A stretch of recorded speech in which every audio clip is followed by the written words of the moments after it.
भक्तिर्भगवतो सेवा भक्तिर्प्रेम स्वरूपिणी भक्तिरानंद रूपाच भक्तिर्भक्तस्य जीवनम। भक्ति या डिवोशन परम पुरुष की सेवा है। यह प्यार और आनंद का ही रूप है, भक्त की सांस है। अब भक्ति का क्या मतलब है? भक्ति शब्द को भज प्लस तिन के रूप में परिभाषित किया गया है। भक्ति का मतलब है प्यार से तारीफ करना, किसी की पूजा करना। इसके लिए दो चीजों की जरूरत होती है, एक जिसकी तारीफ की जाए और दूसरा जो तारीफ करे। यहाँ ये दो चीजें हैं, भगवान और भक्त। आनंद सूत्रम भक्ति को इस तरह परिभाषित करता है, भक्तिर भगवत भावना ना स्तुति ना अर्चन। भक्ति का मतलब है सुप्रीम पर ध्यान लगाना, न कि तारीफ करना या कर्मकांड वाली पूजा करना। स्तुति शब्द स्तुप तिन से बना है, जिसका मतलब है सामने वाले की तारीफ करना। यह और कुछ नहीं बल्कि चापलूसी है। अगर कोई बेटा अपने पिता के सामने उसकी तारीफ करता है तो पिता खुश होने के बजाय गुस्सा हो जाता है। अर्चना शब्द अर्च धातु से आया है। अर्चना का मतलब है फूलों और दूसरी चीजों जैसे बेल के पत्ते, गंगा जल वगैरह से देवता की पूजा करना। इस कर्मकांड वाली पूजा में कितना सच्चा प्यार होता है। कर्मकांड वाली पूजा समय, स्थान और व्यक्ति के बीच की जाती है। समय, स्थान और व्यक्ति के बीच का अंतर कर्मकांड की चीजों में भी अंतर लाता है। इसलिए बाहरी कर्मकांडों में भगवान और भक्त के बीच स्थानिक और व्यक्तिगत अंतर खत्म नहीं होता, लेकिन ब्रह्मांडीय ध्यान से लोग धीरे धीरे परम पुरुष की ओर बढ़ते हैं। साधक जितना उनके करीब आएगा, भक्ति की डिग्री उतनी ही ज्यादा होगी। उस समय भक्त परम पुरुष को अपना समझेगा, आत्माओं की आत्मा समझेगा और अपने व्यक्तिगत अस्तित्व को ब्रह्मांडीय प्रवाह में समर्पित कर देगा। अगर इंसान खुद को परम पुरुष के चरणों में समर्पित नहीं कर सकते तो वे जीवन में कभी भी आध्यात्मिक प्रगति हासिल नहीं कर सकते। पूरी तरह से समर्पण के बिना ब्रह्मांडीय कृपा नहीं मिलती और ब्रह्मांडीय कृपा के बिना कुछ भी हासिल नहीं होता। इसके अलावा कोई और रास्ता नहीं रहे। नान्य पंथा विद्यते अयनाय। लेकिन दुर्भाग्य से हालांकि ये सीमित चीजें और सत्ताएं लोगों को ऊपरी खुशी देती है, लेकिन आखिर में वे दुख और दर्द ही लाती है। एक अरबपति अपने इकलौते बेटे की मौत पर दिल दहला देने वाले दुख से गुजरता है। कोई भी सीमित चीज इंसानों को स्थायी खुशी या हमेशा की शांति नहीं दे सकती। केवल अनंत, अविनाशी, अमर ब्रह्म ही ध्यान का सर्वोच्च लक्ष्य हो सकता है। सत्यम ज्ञानमनंतम आनंदम ब्रह्म। केवल वही लोग अपने दिल की पूरी गर्मजोशी के साथ अपने दिल के भगवान की ओर लगातार बढ़ते हैं, जैसे एक व्यक्ति अविद्या माया के प्रभाव में सीमित चीजों की ओर बढ़ता है, जो परम ब्रह्म को पा सकते हैं। दार्शनिक भाषा में सीमित चीजों के प्रति इस प्रेम को आसक्ति कहते हैं। आसक्ति पर आधारित इंसानों का लेन देन का रिश्ता बिजनेस है और परम पुरुष के प्रति आकर्षण या प्रेम को भक्ति कहते हैं। भगवान और भक्तों के बीच का रिश्ता सेवा का रिश्ता है। भक्त सच्चे प्यार से भगवान की सेवा करना चाहते हैं, उन्हें खुश करना चाहते हैं और बदले में कुछ नहीं चाहते। गहरी जांच करने पर पता चलता है कि इंसानों के पास ऐसा कुछ नहीं है जिसे वे अपना कह सकें। वे अपनी बुद्धि, समझ, शक्ति और प्रभाव पर घमंड कर सकते हैं, लेकिन इन सब का असली मालिक परम पुरुष है।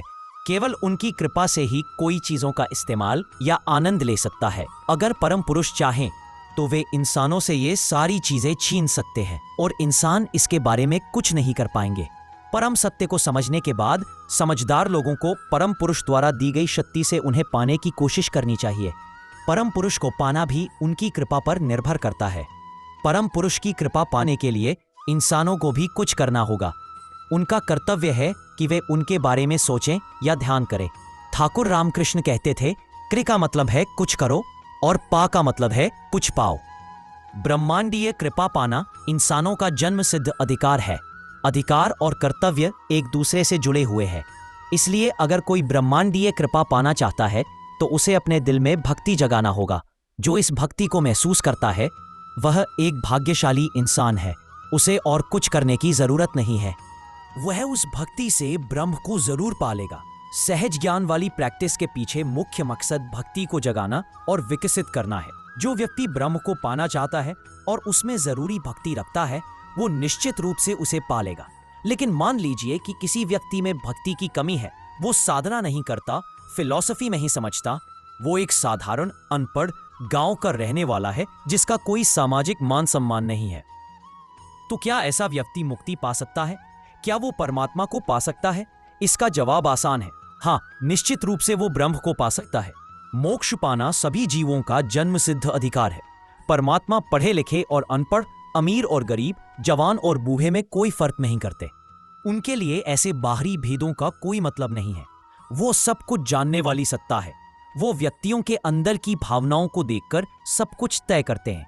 सबसे पापी और सबसे गुणी लोग भी परमात्मा की नजर में मोक्ष के उतने ही हकदार हैं। परमात्मा सिर्फ लोगों के अंदर के विचारों और भक्ति की भावनाओं पर ध्यान देते हैं। उन्हें जानने की तीव्र इच्छा, उन्हें पाने की गहरी चाहत, उनके लिए तीव्र तड़प, ये वे गुण हैं जिनकी परम पुरुष कद्र करते हैं। अब सवाल ये है कि इस छिपी हुई भक्ति को कैसे जगाया जा सकता है। एक तरीका है साधना और पिछले जन्मों के जमा किए गए पुण्य। इस तरह के लोग सच में भाग्यशाली होते हैं क्योंकि उस भक्ति से वे ब्रह्मांडीय कृपा पा सकेंगे। लेकिन मान लीजिए कि किसी के पास पिछले जन्मों के जमा किए गए पुण्य नहीं है, तो क्या होगा? क्या उसकी छिपी हुई भक्ति नहीं जागेगी? क्या वह ब्रह्मांडीय कृपा से वंचित रह जाएगा? क्या एक दिन की तीव्र चाहत से किसी की परम भक्ति जागृत हो सकती है? हाँ, उनकी कृपा पाने के लिए यह काफी है। डाकू रत्नाकर का जीवन इसका एक अच्छा उदाहरण है। दुनिया ने रत्नाकर जैसा क्रूर डाकू अपने जवानी के दिनों में शायद ही देखा होगा। कहा जाता है कि कुछ ही सालों में उसने कुछ हजार लोगों की जान ले ली थी। लेकिन ऐसा पक्का अपराधी भी दिव्य कृपा से वंचित नहीं रहा। जिस पल उसने एक ईमानदार जीवन, एक पवित्र, समझदार और दिव्य जीवन जीने की तीव्र इच्छा की, अपने पिछले आपराधिक तरीकों को छोड़कर उसे भरपूर ब्रह्मांडीय कृपा मिली। डाकू रत्नाकर के नीच जीवन से पवित्र रत्नाकर के भक्तिमय जीवन में यह बदलाव कुछ ही सालों में हुआ। एक डाकू रत्नाकर की जिंदगी आम आदमियों से भी बदतर थी, लेकिन क्योंकि उसके मन में एक पवित्र आध्यात्मिक जीवन जीने की बहुत ज्यादा इच्छा जागी, इसलिए वह एक नेक इंसान बन गया। तो रत्नाकर जैसा हर इंसान नेक सोच, अच्छे कामों और लगातार आध्यात्मिक अभ्यास से असाधारण बन सकता है। क्या ऐसे इंसान को फिर भी पाती या बेईमान कहा जाना चाहिए? हर कोई पहले हमेशा एक आम जिंदगी या घटिया जिंदगी जीता था। यह बिल्कुल स्वाभाविक है क्योंकि हालांकि हर कोई एक ही स्रोत से आया है, फिर भी हर कोई संचार और प्रतिसंचार की प्रक्रिया से गुजरा है।